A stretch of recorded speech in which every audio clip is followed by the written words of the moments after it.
আসসালামু আলাইকুম, আমি সাইদ। আজকে আমি আপনাদেরকে নিয়ে যাব আমার এক বেস্ট ফ্রেন্ডের বাসায়, যে কিনা গত 1 বছর আগে 5-6টা গরু দিয়ে খামার শুরু করছে। কিন্তু দুইটা কারণে তার খামারটি আর টিকছে না, সে গরু বিক্রি করে দেবে আর সে গরু পালন করবে না। তো কি সেই দুইটা কারণ যার কারণে একটি খামার বন্ধ হয়ে যাচ্ছে? এই কারণগুলো আপনাদেরকেও জানতে হবে আমি মনে করি, কারণ আপনিও একজন সফল খামারি হতে যাচ্ছেন। তো আপনাদের কারণে আমি আমার বন্ধুর ছোট্ট খামারটা ভিজিট করতে চলে আসছি। তো আমি তার ছোট খামারে ঢুকতেই দেখি কত সুন্দর পরিবেশে 6টা গরু লালন পালন করছে।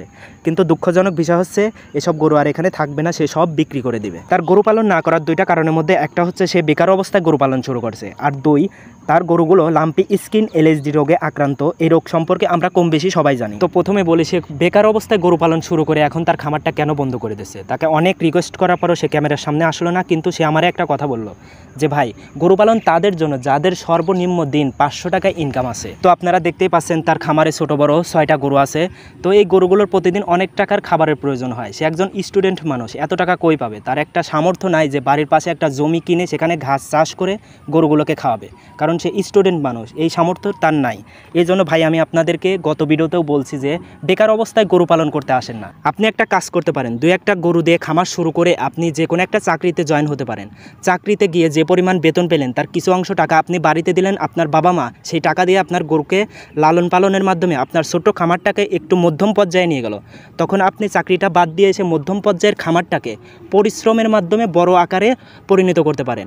তবুও ভাই বলবো যে বেকার অবস্থায় গরু পালন শুরু করতে এসে আমার এই বন্ধুর মতো বিপদে পড়েন না। তার এই ছোটো খামারে আরেকটা সমস্যা হচ্ছে, তার এই বাছুরটাকে লাম্পি স্কিন এলএসডি রোগে আক্রান্ত করেছে। আপনারা হয়তো কম বেশি সবাই জানেন এই রোগ সম্পর্কে, যা হলে গরুর সমস্ত গা পক্সের মতো ফোট হয়ে যায়, আবার কিছুদিনের মধ্যে এই ফোটগুলো ফেটে রক্তপাত বা ঘা হয়।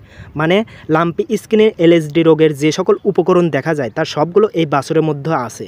কি বলবো ভাই, বাছুরটা এমন অবস্থা, তার পেটের সাইডে এমন একটা ঘা হয়েছে যা খালি চোখে দেখার মতো না। আপনারা হয়তো অনেকেই জানেন যে বর্তমান বাংলাদেশে লাম্পি স্কিন এলএসডি রোগের ভ্যাকসিনগুলো সরকারিভাবে বের হয় নাই, কিন্তু বেসরকারিগুলো বের হয়ে গেছে। এই জন্য আমি আপনাদেরকে পরামর্শ দেবো যে এই বেসরকারি ভ্যাকসিনগুলো টাকা লাগলেও আপনারা দিয়ে নেন। আর যেই সকল গরুর অলরেডি লাম্পি স্কিন এলএসডি রোগটি হয়ে গেছে, তো তাদেরকে বলবো ভাই, এটার কোনো তেমন ভালো চিকিৎসা নাই। এটার মেন চিকিৎসাই হচ্ছে যত্ন।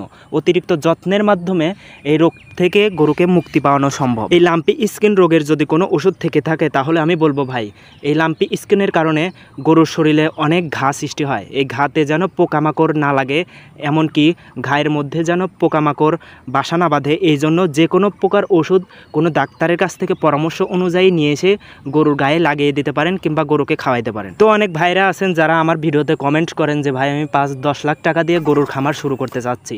তো তাদের উদ্দেশ্যে একটা কথা বলতে চাই, ভাই আপনারা গরুর খামার শুরু করবেন ঠিক আছে, কিন্তু আগে থেকে গরুর যে সকল রোগ, এই রোগ সম্পর্কে আপনারা জেনে নেন, যাতে করে পরবর্তীতে আপনাদের কোনো প্রকার প্রবলেম ফেস না করতে হয়। তো সবাই ভালো থাকবেন। ভিডিওটি ভালো লাগলে অবশ্যই চ্যানেলটা সাবস্ক্রাইব করবেন। আসসালামু আলাইকুম।